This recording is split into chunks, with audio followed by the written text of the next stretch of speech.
The Veni mask is 24 to 50%. So if you have a patient and the order is we need to titrate to keep sats greater than 92%, and we got them on 50% and they still 88%.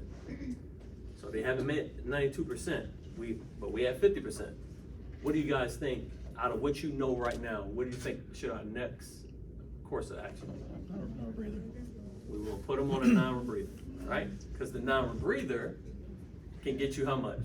90 to 100%. 90 to 100%.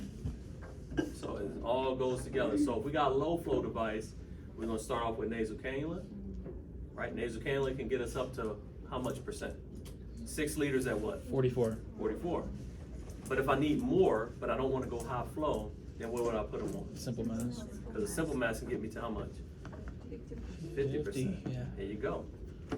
But let's say 50% is great, but I need more flow because the patient, even though the SATs may be doing okay, the patient's still working and breathing, now I need more flow. Venti mask. Then I'm gonna go to Veni mask. Say the Veni mask, I can't get the FL2, I'm gonna go to non-rebreathing. See, it all works together.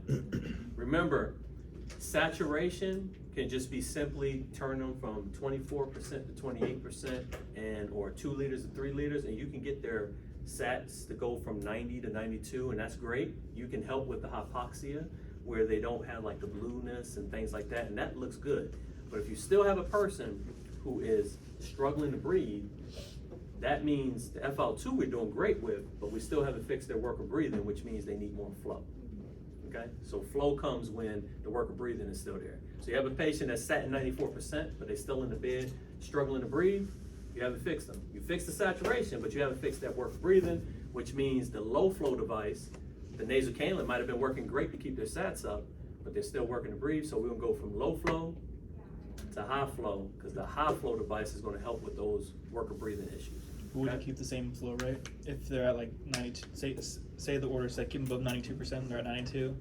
Would you just like bring them over to the Venti mask, but just keep the same flow?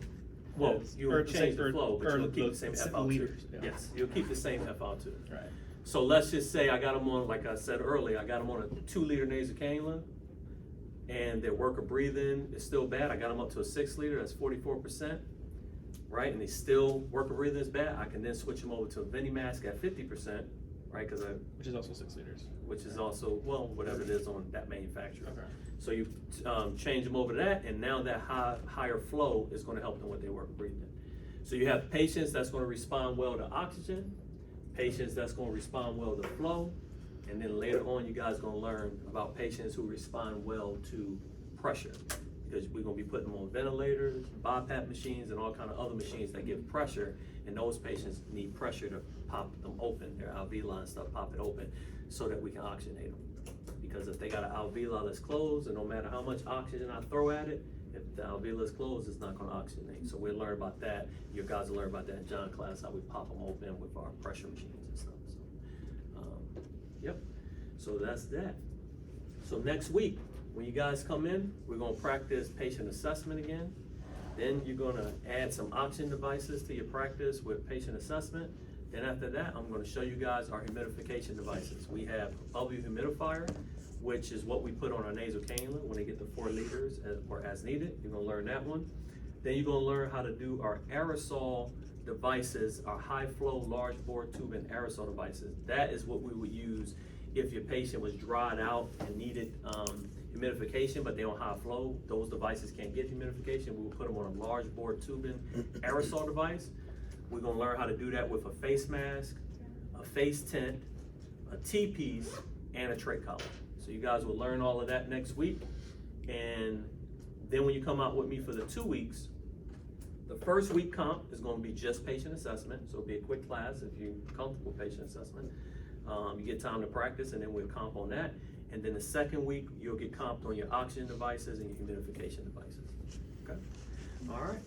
So remember, keep working on your O2, excuse me, not O2, your Complio and your My Clinical Exchange. Here's your schedule, how it